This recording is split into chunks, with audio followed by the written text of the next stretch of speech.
Today we're going to look at comparing decimals. Our first problem here, we have 6 and 9/10 and we need to compare it to 6 and 9/100.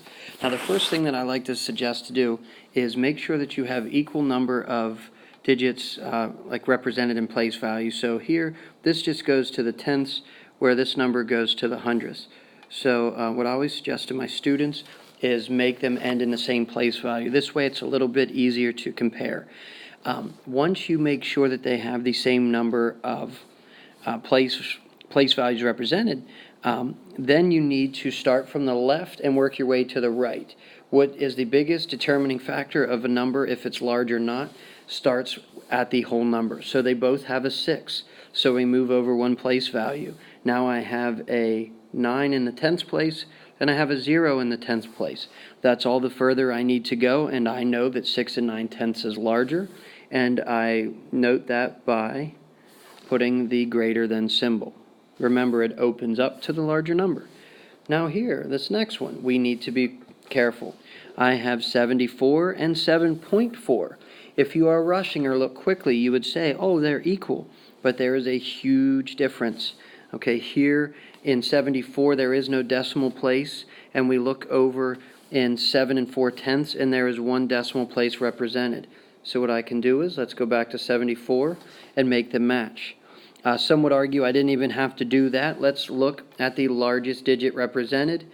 In this case, it is a 7 in the tens place, and this is a 7 in the ones. Let's go no further. As we already probably realized, 74 is way bigger than 7 and 4/10. So again, we have 74 is larger or greater than 7 and 4/10. And our final question here, I chose these numbers to make sure that we are always not only matching up our decimals, so now they both go out to the thousands place, but it is important that you don't get focused just on the decimal. Looking at the decimals only, this decimal is larger. However, remember that you start evaluating the size of a number or a decimal by looking at its largest place value. And here we have a 3 compared to a 1 in the ones digit. Though the decimal is larger in the second fraction, the 3 and 41 thousandths is going to be our larger fraction. Now here I'm using a worksheet from Common Core Sheets, one of my favorite sites to use and practice with, and we're going to compare some decimals up to the thousands place. So let's take a look at number 1. Let's make them have the same number of places represented here.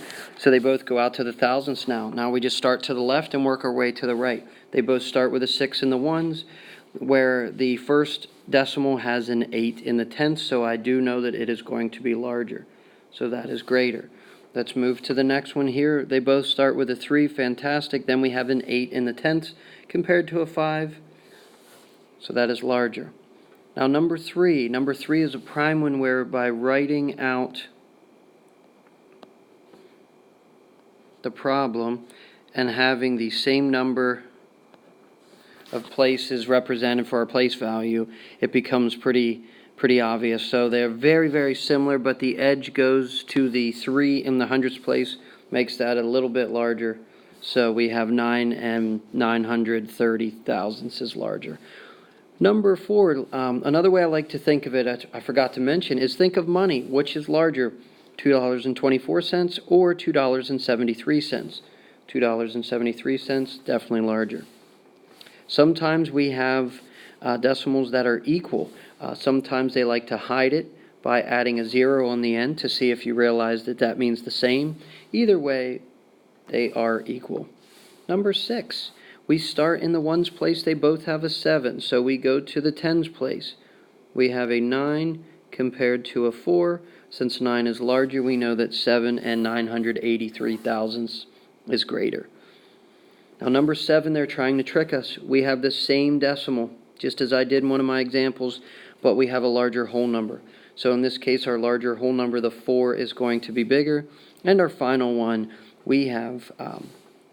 again, you could think of money, or you can check by place value. The ones is the same, so we go to the tenths. Since 8 is larger than 5, we know that 3 and 89 hundredths is larger. Now we are changing gears just a bit, and we are ordering decimals. It's very similar, kind of all but the exact same thing as when we were looking at comparing decimals, but now we are kind of comparing 4 at once. So the first thing you need to do is you need to make sure you read the question carefully. For number 1, it reads, which option shows the numbers ordered smallest to largest? So the first thing I do is I look at the first number and the last number, and if that doesn't work, then I cross that out. So looking at A, I have 3.03 or 3 3/100 to start, and I end with 3 7/10. That looks good, but then I look in the middle, and I have an issue. That is out of place, so I know that A is out. And then I go to B. Well, looking right away at B, I see that it starts with a larger number than it ends with, and there's some issues in the middle. Letter C. Let's take a look here. Okay, looking all right. If you're unsure, we can always add a few zeros in there so they all look similar.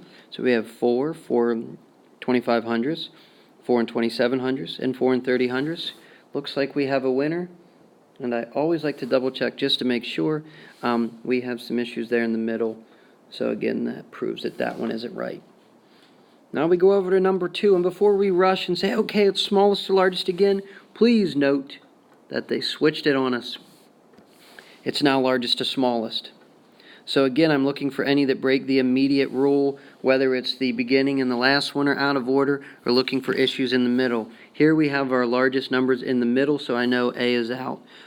B, no, we have that 3 seems to be out of place. C, same thing, we have that 5. That's the largest number, and that's stuck in the middle. So now it's just a matter of double checking that D does work. And as I look through, I can add a 0 so they all look similar, and that is 100% correct. Now number 3, again, it just boils down to reading the question, smallest to largest, and then just going through our steps. So 1 is perfect for going largest to smallest. Unfortunately, that's not what we want. B. Let's see, it starts off large. Nope, our biggest number is beginning. That's not going to work. Here we have a bunch of issues. C is just totally wrong. There's all kinds of problems. And then we get to D. Let's just double check, make sure it works out. Adding that 0, very nice. Number 4, largest to smallest. Again, I can't emphasize enough the importance of reading the question. The 10 being in the middle is a red flag for me. Here, I notice the 6 is in the middle. I'm going to get rid of that. Let's look at B here. That looks pretty good. Tell you what, looks like we have a winner. And D, just to make sure, yep, the smallest number is sandwiched in the middle, and that's not going to work. So that answer was B. We have 2 more left. Again, what does the question ask us to do? Smallest to largest. As I look through, I have, that's messing with me. That's not going to work. B, looking good, and very nice. B looks like our keeper. And number 6, which option shows the numbers from largest to smallest? There's some problems in there. We're going to get rid of that. Letter B. Oh, so close. But this 10 is out of sorts, and then we have some issues in the middle. So B's out. Then let's look at C. I add a 0. Looks like C is our winner. So again, ordering decimals makes sense to be talked about with comparing decimals because they are very similar. Couple keys just to recap. You can go back and add zeros so they have the same number of digits represented. Make sure they both go to the hundredths or thousandths. It just makes it easier to interpret. I hope this helps.